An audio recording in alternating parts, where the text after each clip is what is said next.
Okay, so here are my thoughts on the game tonight between Tampa Bay and the New York Islanders. In some respects, it was a relatively evenly played game.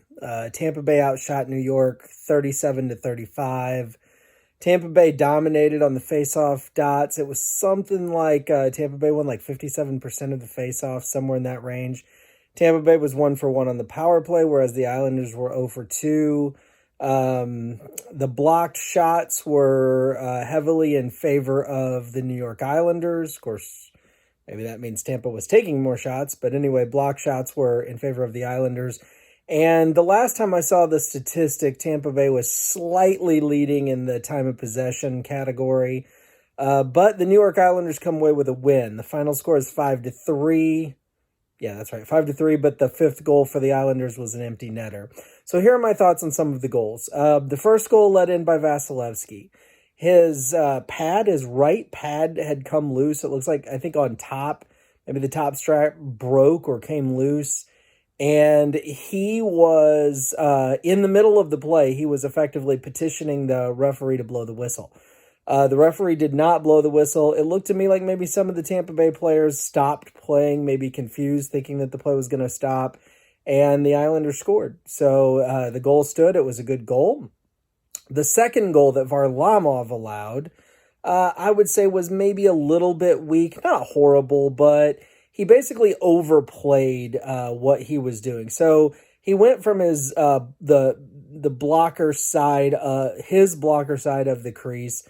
The pass goes across to someone on his glove side of Varlamov, slides over, slides too far, gets himself out of position. The shooter is able to then not shoot, but rather just pass the puck to the crease, and another Tampa Bay player is able to just tip it in. The third Tampa Bay goal, which at the time was the goal that tied the game because the Islanders were leading 3-2 at the time, was a tip in by Tyler Johnson. The shot came from the point, and Johnson tipped it in. He was, I don't know, 5 or 6 feet maybe in front of Varlamov.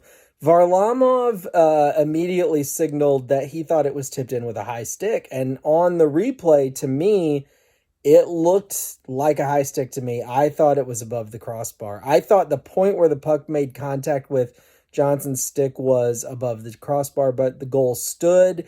And then the Islanders were able to come back and take the lead on a goal. You got to go back and watch Beauvillier's pass. It was just an absolute thing of beauty. He tries to make a pass, and the pass is blocked. And he knows that he's got the player standing far side of the goal, not too far from the crease. But he's now got his back to that player, and he's able to get his get his stick on the puck and sort of swing it around with a no look all the way around his body pass. And then the Islanders are able to connect on a goal, high blocker side, and Vasilevsky almost gets a piece of it with his stick. Maybe he even did tip it just a little bit. I mean, like the knob of his stick. But anyway, it goes in, and then there's an empty netter. Now, the interesting thing to me, one of the most interesting things about this game was that it got really chippy. It got really feisty. A lot of bad blood is clearly being developed between these two teams. A lot of fights and a lot of, scrums, not quite full-on fights, but a lot more than you see in a lot of games these days. So this is, that makes for a great series. I personally like it when the two teams playing in the playoff series kind of develop a hatred for one another by game 2 or 3. And then especially if it goes 5, 6, 7 games, you really get to see, I don't know. You get to see a dimension of hockey that I think adds to the overall game, and that I think leaves something to be desired when it's not there.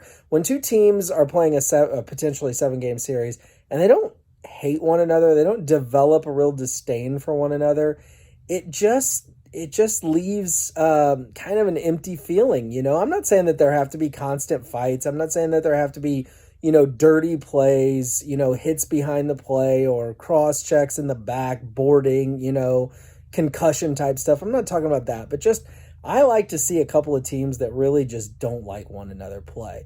And that's what this series is shaping up to be. So I'm pretty excited about that. I'm happy to see the chippiness of this and the bad blood between the two teams. So that's pretty good.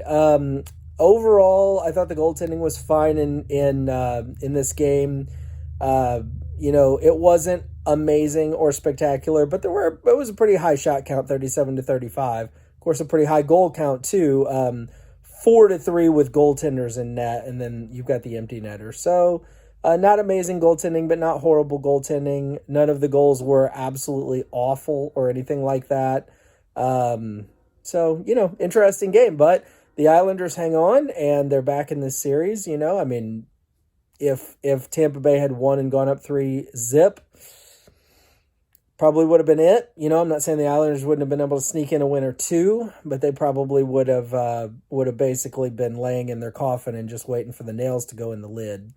So we'll see what happens. Thanks for watching. I do appreciate it. Do please subscribe if you have not already done so. Please click the little like button down below if you found this video to be informational, entertaining, or useful. And I appreciate you watching. Have an awesome day. Bye now.